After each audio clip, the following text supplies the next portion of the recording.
Hello, नमस्कार दोस्तों। मैं डॉक्टर प्रज्ञा साकरे तोडकर फिर से एक बार अपने चैनल पे आपका स्वागत करती हूँ। और जैसा कि मैंने आपको लास्ट वीडियो में कहा था, प्रॉमिस किया था कि आज के इस वीडियो में मैं आपको बताने वाली हूँ कि प्रॉपर ब्रशिंग कैसे की जाती है, तो वही मैं आज करने वाली हूँ। तो अगर आपने मेरा लास्ट वीडियो नहीं देखा है तो ऊपर दिए गए आई बटन पर क्लिक करके वो वीडियो आप देख सकते हो। और अगर आप मेरे चैनल पे नए हो तो प्लीज़ अभी जाके सब्सक्राइब करें और बेल आइकॉन भी दबाएं ताकि मेरे वीडियोस की नोटिफिकेशंस आपको मिलती रहे। तो अब आप मुझे बोलोगे कि ब्रशिंग में क्या प्रॉपर तरीका होता है। ब्रश लिया, उस पर थोड़ा सा टूथपेस्ट लिया, ऐसे ऐसे ऐसे करके घिसा और हो गया काम। नहीं, ऐसा बिल्कुल भी नहीं है। यहीं पे बहुत सारे लोग गलती करते हैं और उसकी वजह से उनकी फिर सारी दांतों के रिलेटेड प्रॉब्लम्स शुरू हो जाती है।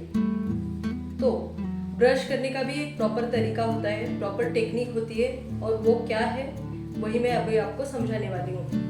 तो सबसे पहले ब्रशिंग के लिए आपको क्या करना है, सॉफ्ट ब्रश लेना है। सॉफ्ट ब्रश आप किसी भी ब्रांड का या किसी भी कंपनी का ले सकते हैं। और सॉफ्ट ब्रश ही क्यों लेना है इसके बारे में हम अलग से वीडियो बना के आपको समझाएंगे, लेकिन अभी के लिए आप इतना ही समझ लीजिए कि हमें सॉफ्ट ब्रश ही यूज करना है ब्रशिंग के लिए। सॉफ्ट ब्रश लेना है, उस पर थोड़ी सी टूथपेस्ट लेनी है और फिर ब्रशिंग स्टार्ट करनी है। तो अभी मेरे पास एक मॉडल है, ये समझ लीजिए कि आपका पूरा मुंह है। ब्रशिंग करते टाइम हमें सबसे पीछे वाले जो दांत हैं वहां से शुरुआत करनी है, फिर ऐसे एक साइड से दूसरे साइड तक ब्रश करते हुए जाना है। तो सबसे पहले हमें क्या करना है, ब्रश लेना है। ब्रश ले लिया, उसके ऊपर थोड़ा सा टूथपेस्ट ले लिया, फिर उसके बाद ब्रश को हमें ऐसे पकड़ना है ताकि ब्रश हमारे हाथ से फिसले ना और हमारे मसूड़ों को इंजरी ना हो। ये जो मसूड़े हैं वो, ठीक है। तो सबसे पहले मैं आपको पार्ट्स बता देती हूँ। ये हुए ऑब्वियसली हमारे दांत, फिर ये हुए गम्स यानी कि मसूड़े, और फिर ये गम्स के अंदर बोन होते हैं। तो ब्रश को हमने ऐसे पकड़ा, फिर हमें इसको कैसे रखना है, दांतों के ऊपर ऐसे थोड़ा सा टिल्ट करके रखना है, थोड़ा सा, यानी कि 45 डिग्री एंगल पे। ये हुआ ऐसे।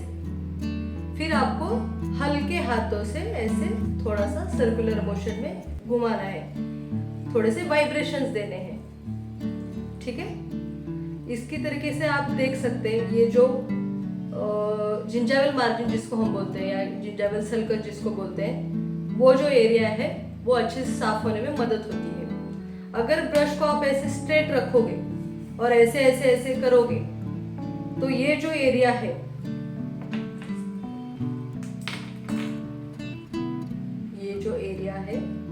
वो बिल्कुल साफ नहीं होगा।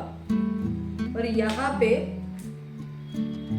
ये जो जिंजावल मार्जिन है उधर थोड़ी सी स्पेस रहती है, 2-3 mm की स्पेस होती है जिसको हम फ्री जिंजावा बोलते हैं, जहाँ पे खाने के छोटे छोटे पार्टिकल जाके बैठ जाते हैं। तो अगर हमने ब्रश को ऐसे स्ट्रेट रखा तो वो साफ नहीं होगा और वो जो पार्टिकल्स अंदर रह गए उसकी वजह से ऑब्वियसली दांतों को कीड़ लगना शुरू हो जाएगा।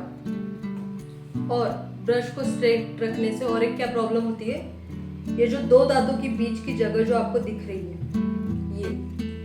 ये अगर आप ऐसे रख के ऐसे ऐसे ऐसे करोगे तो ये जो एरिया है जिसको हम इंटरडेंटल एरिया बोलते हैं वो भी अच्छे से साफ नहीं हो पाता है। तो जैसे कि मैंने कहा, आपको ब्रश ऐसे 45 डिग्री एंगल पे रखना है, थोड़ा सा टिल्ट करके, फिर ऐसे ऐसे हल्के हाथों से हमें मूवमेंट देना है और ब्रशिंग करनी है। अगर आप ऐसे स्ट्रेट ब्रश रख के ज्यादा दांतों को घिसते हो तो क्या प्रॉब्लम होती है, ये जो जिंजावल मार्जिन के पास जो सर्वाइकल एरिया है उधर का जो दांतों का इनेमल है वो घिस के निकलने लगता है और उधर ऐसे खड्डे जैसा हो जाता है, जैसे कि आपको इस इमेज में दिख जाएगा।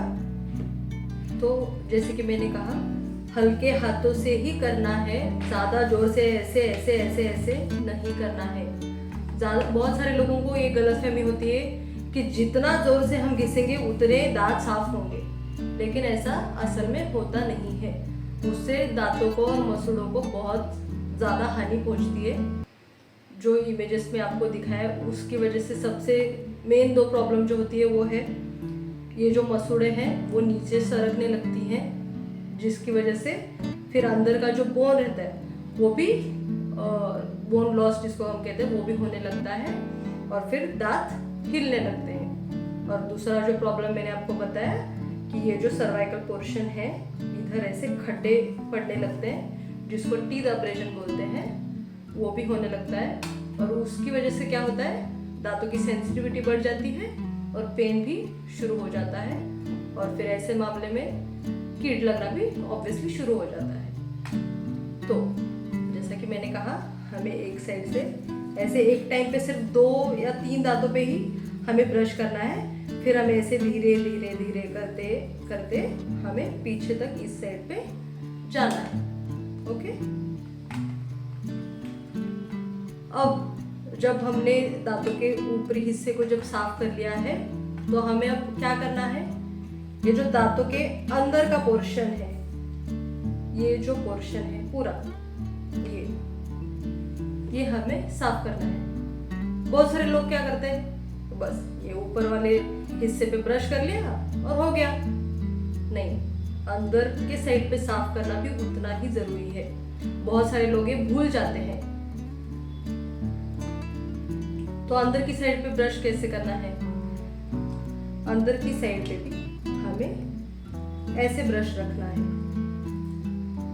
टिल्ट करके थोड़ा सा, और फिर ऐसे मूवमेंट्स देनी है।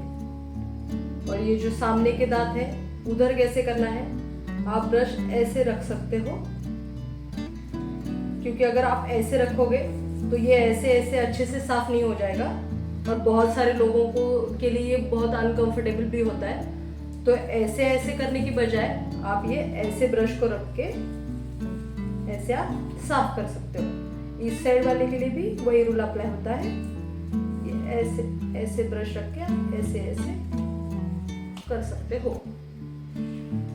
एक बार अंदर की साइड साफ हो गई, ऊपर वाले दांतों की और नीचे वाले दांतों की, अब आपको आना है ये जो चबाने वाला पोर्शन है दांत का, वो जिसको बोलते हैं ऑक्लूजल सरफेस।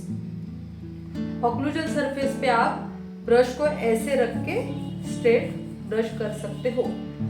यहाँ पे भी आपको एक चीज ध्यान रखनी है फिर से, वो है कि आपको हल्के हाथों से ही ब्रश करना है, ऐसे ऐसे ऐसे ऐसे नहीं करना है, वरना इधर भी ऐसे खड्डे जैसे हो जाता है, और जैसे कि आपको फोटो में फिर से दिख जाएगा, जिसको ऑक्लूजल फेसेट बोलते हैं। उसकी वजह से भी सेम प्रॉब्लम्स होते हैं, दांतों की सेंसिटिविटी बढ़ जाती है, जो आप बिल्कुल भी नहीं चाहेंगे। ठीक है, तो जिन लोगों को ऑलरेडी मसूड़ों की प्रॉब्लम है वो लोग क्या कर सकते हैं, ब्रश को ऐसे रख के फिर थोड़े से ऐसे नीचे के साइड पे ऐसे स्ट्रोक लगा सकते हैं, जिससे मसूड़ों पे ज्यादा प्रेशर नहीं आएगा और उनके मसूड़े और मसूड़ों की प्रॉब्लम्स और नहीं बढ़ेंगी। तो पूरा ऐसे हो गया। ऊपर के दांतों के लिए ऐसे रखना है, नीचे के दांतों के लिए भी आपको मसूड़ों की साइड की तरफ थोड़ा सा टिल्ट करके ऐसे ब्रश रख के ऐसे ब्रशिंग करनी है, फिर ऐसे हो गया। तो ये अभी हो गया दांतों का। दांत साफ करने के बाद आपको जो जिस पे ध्यान देना है वो है हमारी टंग, यानी कि जीभ। जीभ पे भी बैक्टीरिया बैठे होते हैं, तो जीभ साफ करना भी बहुत जरूरी है। आप समझ लीजिए अभी ये तो मॉडल है, यहाँ पे जीभ तो है नहीं, बट आप कंसिडर कर लीजिए कि यहाँ पे जीभ है। तो आपको क्या करना है, दांत साफ करने के बाद ये जो पोर्शन है ब्रिसल से आपको टंग पे ऐसे स्क्रब करके सर्कुलर मोशन में आप टंग को क्लीन कर सकते हो। या तो ब्रश का बहुत सारे ब्रांड्स के आजकल ब्रश पे पीछे की साइड पे ये टंग क्लीनर आता है,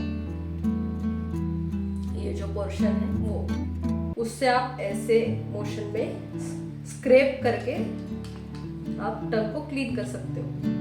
या फिर आजकल मार्केट में टंग क्लीनर अलग से मिलता है, उससे भी आप जीभ को साफ कर सकते हो।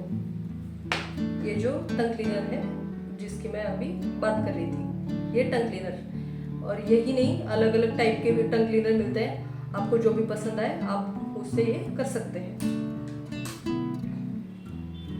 जीभ होने के बाद अब आपको लास्ट चीज़ है जो कि उतनी ही इम्पोर्टेंट है, जिस पे ध्यान देना ज़रूरी है, वो है हमारे गम्स यानी कि मसूड़े।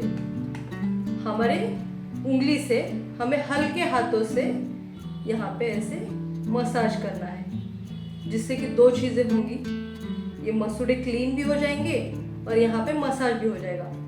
तो मसाज करने की वजह से गम्स में ब्लड सर्कुलेशन बढ़ जाता है, जिसकी वजह से हमारे जो गम्स है, मसूड़े हैं, वो स्ट्रॉन्ग होने में मदद होती है। अब जैसे कि मैंने अपने लास्ट वीडियो में आपसे कहा था, ब्रशिंग के साथ साथ डेंटल फ्लॉस करना भी उतना ही ज़रूरी है। तो वो कैसे करते हैं वो भी आपको मैं दिखाऊंगी। ये जो है वो है डेंटल फ्लॉस, जो ऐसे एक डोरी की तरह दिखेगा, थ्रेड की तरह। इसको ऐसे अपने उंगलियों से पकड़ना है अच्छे से, और फिर ये जो दो दांतों के बीच वाला एरिया है उसमें ऐसे इसको डालना है और फिर ऐसे ऊपर की तरफ खींचना है, ऐसे डाल के ऊपर की तरफ खींचना है। तो अगर आप ब्रशिंग के साथ साथ फ्लॉसिंग भी कर रहे हैं और जो बाकी सारी चीज़ें मैंने आपको बताई उसका भी ध्यान रख रहे हैं, तो आपको दांतों की कोई प्रॉब्लम नहीं होगी और आप दांतों की कीड़ लगने से या मसूड़ों की प्रॉब्लम से बच सकते हैं। आई होप आज की इन्फॉर्मेशन आपको अच्छी लगी होगी, आपको ये वीडियो बहुत पसंद आया होगा और ब्रशिंग रिलेटेड आपके बहुत सारे जो डाउट्स थे वो भी क्लियर हुए होंगे। सो ऐसी वीडियोस देखने के लिए सब्सक्राइब कीजिए oral care with doctor Pragya. Thank you.